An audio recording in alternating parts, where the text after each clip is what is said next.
The Colchester Sexual Assault Centre is thrilled to welcome our special guest presenter today as we explore the African Nova Scotian perspective.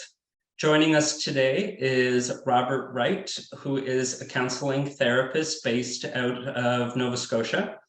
So Robert Wright is a social worker and sociologist whose 31-year career has spanned the field of education, child welfare, forensic mental health, trauma, sexual violence, and cultural competence.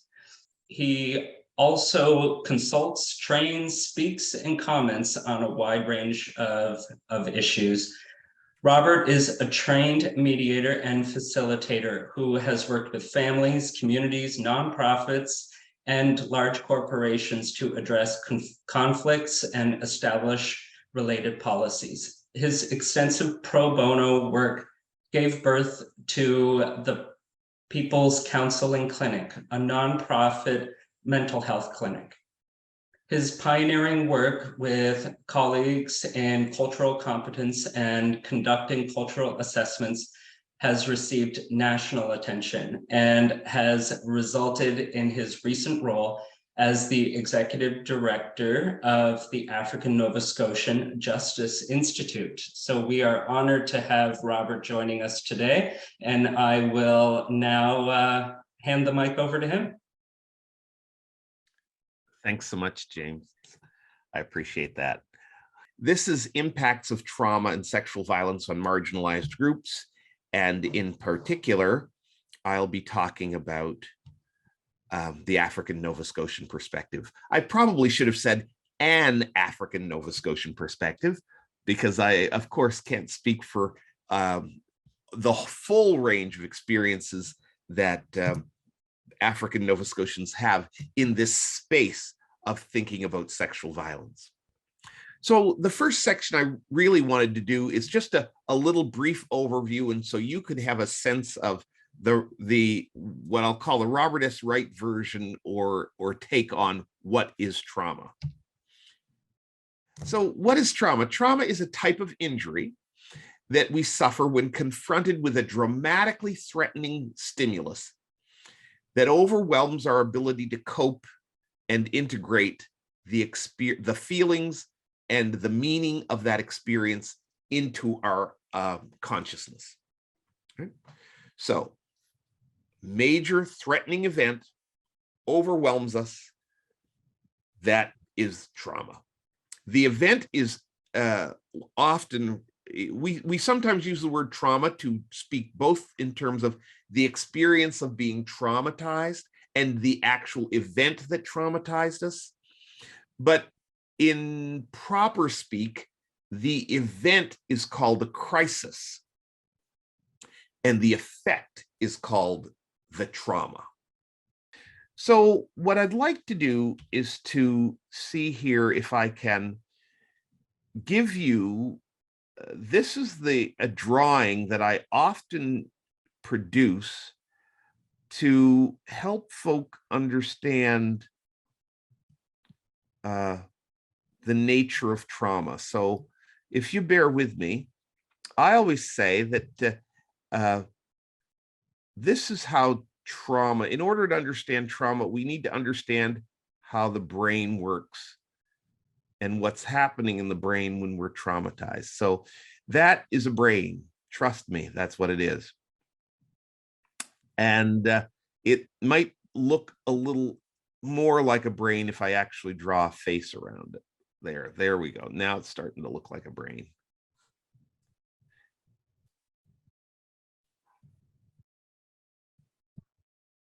So I always say that this is, if we understand this process, this is how the brain works most of the time.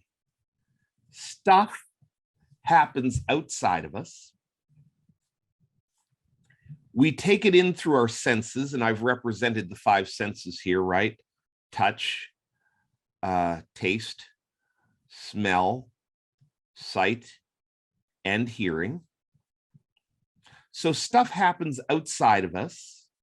We take it in through our senses, and then we process that stuff in two parts of our brain. Now, I'm not a neuroscientist, and this might get a little technical, so bear with me. We process all of the stuff that happens outside of us in two parts of our brain. We'll call this the thinking part of the brain, and this the feeling part of the brain. So that's as technical as we're going to get in terms of our neuropsychology here. So stuff comes in through our senses. We think about it, we feel about it, and then we file it away. So we've got to think about it like this, that there's a filing cabinet in our brain, and everything that happens outside of us, we take it in through our senses, we think about it, we feel about it, and then we file it away. And then that repository of memory becomes our working memory. It becomes our reservoir of experience. Some would even say it becomes our personality, because our personality is just the collection, the cohesive collection of all of our experiences, thoughts, and feelings. Right? So the goal, of course, is to have all of our experiences follow that cycle. Now, if we think about trauma, then trauma is like this. Trauma happens when something happens outside of us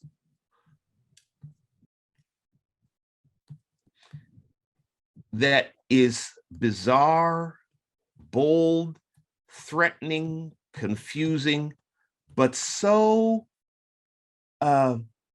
large and threatening that as we take it in through our senses, it overwhelms our capacity to think about it. It overwhelms our capacity to feel about it. And then we can't properly file it. So when that happens, of course, the brain is in kind of a disorganized space. We've just had this very threatening thing happen to us. We've taken it in through our senses. Our brain can't make sense of it. Our feelings, our affective centers of our brain, we can't feel appropriately. We can't file it. And we're in this kind of discombobulated, disoriented state. And the brain can only stay in that state for so long. And so eventually, whether that's in 48 hours or within 72 hours, the brain, not knowing what else to do with that event, will put it away. Now, if this is the filing cabinet of the brain over here, if this is the filing cabinet of the brain, I like to call this space here where the brain stores our traumas, I like to call it the junk drawer of the brain. And I call it the junk drawer because most of us can relate to a junk drawer. Most of us have at least one junk drawer in our kitchen. A junk drawer is a place where when we put things in the junk drawer, it's there, but it's not quite within our grasp anymore.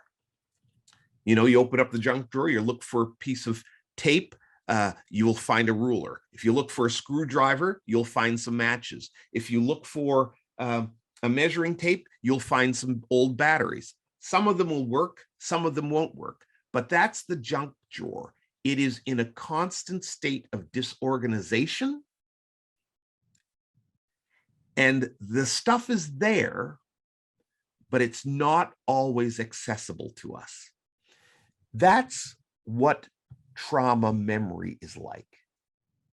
We've had an experience. As we were having the experience, it was so overwhelming that we could not think and feel about it properly. Because we could not think and feel properly, our brains could not file it in the filing cabinet. And so our brains then filed it in the junk drawer as a means of trying to get it off of our plate so we could go on to function.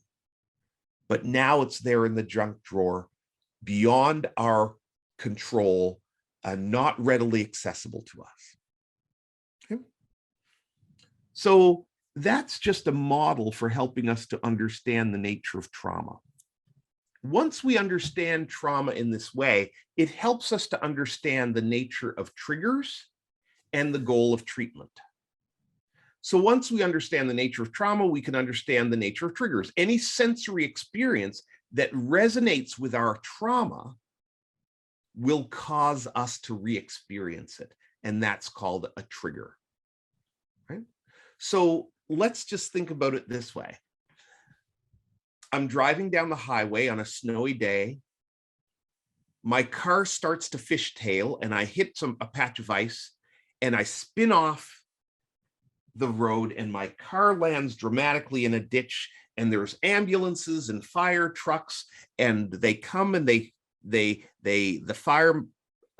firefighters get me out of the truck. They put me on a backboard. They throw me in an ambulance. They send me to Halifax. I have CAT scans and MRIs and all of that. And when I'm lying in my hospital bed, someone will come to me and say, "Robert, what happened in the accident?" And I'll say, "I don't know. I was driving down the highway. My car started to fishtail. And the next thing I remember, I was in an ambulance headed for Halifax." The details of that traumatic event are not readily accessible to me because my brain experienced them as a trauma. So